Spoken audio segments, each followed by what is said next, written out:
करेंगे अतिक्रमण के खिलाफ जो बुलडोजर एक्शन लिया जा रहा है और उसके बाद जो हंगामा देखने को मिल रहा है उसके बारे में।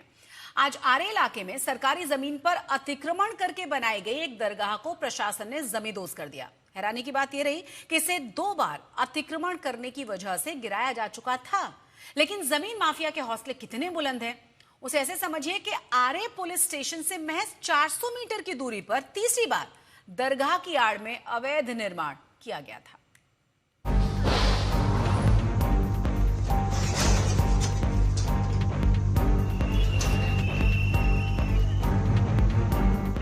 मुंबई के आरे इलाके में अतिक्रमण के खिलाफ अभियान के तहत इस दरगाह को जमींदोज कर दिया। आरोप है कि दरगाह की आड़ में लगभग 70,000 वर्ग फुट सरकारी जमीन पर अवैध कब्जा करके दरगाह को बनाया गया था। बांद्रा के गरीब नगर के डिमोलिशन के बाद प्रशासन काफ़ी जगहों पर इस वक्त डिमोलिशन कार्रवाई कर रहा है।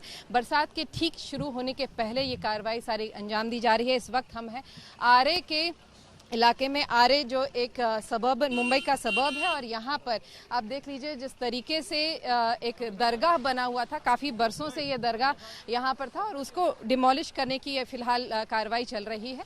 और पिछले कुछ दिनों में जैसे हम पुलिस अधिकारियों से भी बात कर रहे थे, उनका भी यही कहना, अभी कुछ दिन पहले ही कल ही एक दिनदोशी इलाके में एक मंदिर जो अवैध तरीके से बना था उस पर भी डिमोलिशन की कार्रवाई की गई।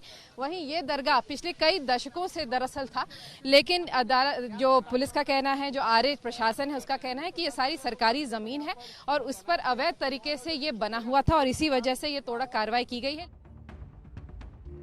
हैरानी की बात है कि बरकत अली शाह बाबा की यह दरगाह आरे पुलिस स्टेशन से महज 400 मीटर की दूरी पर अवैध रूप से बनी थी। इसे पहले साल 2017 और फिर 2018 में भी इसे गिराया गया था, लेकिन इसे जब दोबारा बनाया गया तो दरगाह के नाम पर पहले से कई गुना बड़ी जगह पर कब्जा कर लिया गया। यहाँ एक स्ट्रक्चर बना हुआ था कि जो एक ट्रस्ट बनी थी, एक वानखेड़े करके एक है और उनके साथ 3 और भी ट्रस्टी है। उन्होंने ट्रस्ट बनाकर एक स्ट्रक्चर बनाया था, वो एक्चुअली अतिक्रमण ही था।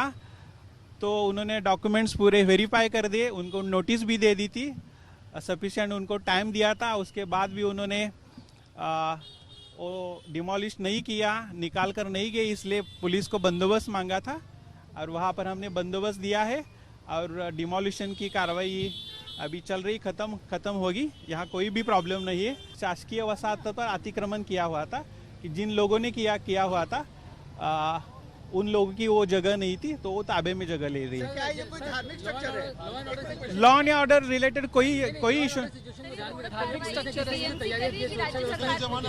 कितने लोग हैं यहाँ पे जो नहीं, आपको काम कर रहे हैं और आपके नहीं, डिमोलिशन का काम करने के लिए उनको जो स्ट्रक्चर है उसके अनुसार जितनी व्यवस्था करनी चाहिए उतनी उन्होंने व्यवस्था की है।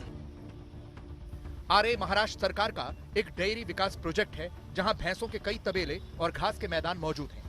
इसे मुंबई का ग्रीन लंग कहा जाता है। इस वक्त हम आरे के इलाके में हैं। यहाँ पर देखिए बहुत सारी पुलिस खड़ी है और यहाँ तक ये जो लोग हैं, पुलिस बंदोबस्त इस तरह का है कि लोग जो हैं उनको तक जाने नहीं दे रहे। आप कहाँ पे रहते हैं दादा? आप कहाँ पे रहते हैं? 32 नंबर। यहीं पर जहाँ पे दरगाह है वहीं पर? दरगाह में नहीं रहता हूँ, तबेले में जहाँ दूध निकलता है वहाँ रहता है, यही रास्ते में। तो यहाँ पे लेकिन आपको जाने नहीं दे रहे? हाँ, जाने नहीं दे रहा है। क्या बोल रहे हैं? बोलते हैं नहीं उधर से जाओ, ऐसा करो वैसा करो। भी क्या बोलूँ, नहीं जाते। आपकी उम्र का भी लिहाज नहीं कर रहे हैं? नहीं, उम्र के लिहाज नहीं कर रहे हैं। तो ये बताइए दरगाह और आप लोग यहाँ पे कब से, दरगाह कब से है यहाँ पे? दरगाह देखो मैं 20 साल इधर हो गया, तो उसके पहले भी है। उसके पहले से ये दरगाह है? हाँ। तमाम दिक्कतें लोगों को फेस करनी पड़ रही हैं। वो रहते वहीं पर हैं, लेकिन क्योंकि इतनी ज़्यादा कड़ी बंदोबस्त है दरगाह के डिमोलिशन के दौरान, तो हालांकि इनका घर जो एक तबेले में ही है वो है दरगाह के आगे, लेकिन कोई जाने नहीं दे रहा है इनको। बीजेपी नेता किरीट सोमैया ने इस साल अप्रैल में इस दरगाह का दौरा किया था और इसे हटाने की मांग की थी ताकि सरकारी जमीन का सही इस्तेमाल किया जा सके। सोमैया ने आरोप लगाया था कि मुस्लिम समुदाय से जुड़ा एक लैंड माफिया धर्म की आड़ में शहर की कीमती जमीन पर कब्जा करने की कोशिश कर रहा है। उन्होंने डेयरी विकास बोर्ड को एक पत्र भी लिखा था जिसमें उन्होंने अधिकारियों से दरगाह वाली जमीन को जल्द से जल्द वापस लेने की मांग की।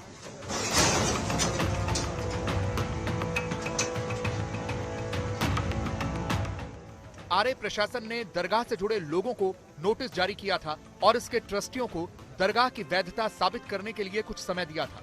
हालांकि ना तो ट्रस्टी दरगाह की वैधता साबित कर पाए और ना ही उसने इसे खुद से हटाया।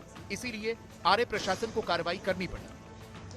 400 धार्मिक अधार्मिक जितने भी है इल्लीगल अतिक्रमण यहाँ पे 400 से ज्यादा है।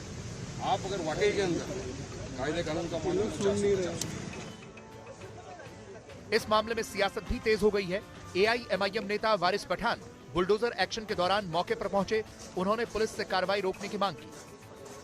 खाली एक पे कार्रवाई करने से तो फायदा नहीं होने वाला। खाली एक पे कार्रवाई करना पड़े तो 7/12 के उतारे मांगे जा रहे हैं या किसी धार्मिक स्थल 7/12 का उतारा हमको पेश करो। नहीं है किसी, आप मेरे को बता दो ना। 400 यहाँ पे मेरी जानकारी के मुताबिक यहाँ के पूरे जो लोग हैं, स्थानिक लोग, देखो यहाँ सब जमा है। सबका ये बोलना है कि यहाँ पे 400 से ज्यादा धार्मिक स्थल है। जिसके पास बताओ 7/12 का उतारा है क्या, रजिस्ट्रेशन है क्या, डॉक्यूमेंट है क्या? अगर नहीं है उनका क्यों आप नहीं तोड़ते हो? कायदा कानून देके संविधान क्या बोलता है? इक्वालिटी, कानून सबके लिए बराबर है। जवान साहब, कानून मेरे लिए है तो कानून आपके लिए भी वही है।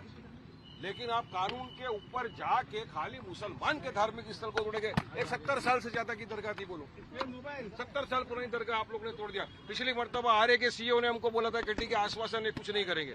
आपने नोटिस दिया ईद के एक दिन पहले, जब लोग बकरी ईद में बिजी थे, आप नोटिस दिया। कल पिटीशन डाला इन लोगों ने।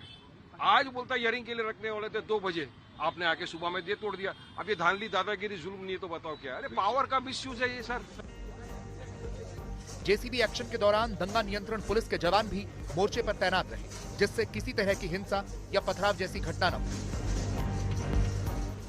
जो सीईओ हैं यहाँ के, जिन्होंने कार्रवाई करने के पहले नोटिस दी थी, नोटिस का कोई जवाब तरीके से नहीं मिला, जिसकी वजह से ये तोड़ा कार्रवाई शुरू की गई है।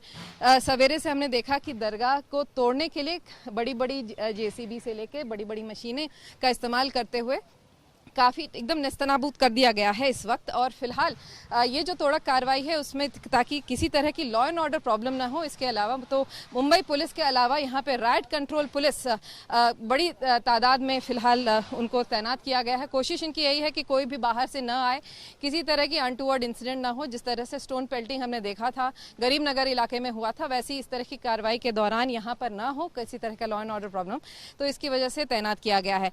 लेकिन क्योंकि बारिश का मौसम है, बारिश के मौसम में कोई तोड़ा कार्रवाई नहीं होती है बारिश के समय में, तो इसलिए बारिश के पहले काफ़ी जगह पे जहाँ पे अवैध कंस्ट्रक्शंस होते हैं वहाँ पे ये इस तरह की डिमोलिशन की ड्राइव्स होते हैं। और हमने देखा कि कल एक इलीगली कंस्ट्रक्टेड यहीं डिंडोशी इलाके में पास के ही वहाँ पे एक मंदिर था अवैध तरीके से जो बना था, उसकी भी तोड़ा कार्रवाई की गई थी। और आज इस तरह से दरगाह को पूरी तरीके से यहाँ पर डिमोलिश किया जा रहा है, ताकि सरकारी जो ज़मीन है वो सरकारी इस्तेमाल के लिए वापस इसको लाया जा सके। कैमरामैन किरण सबकाल के साथ विद्या, मुंबई आज तक।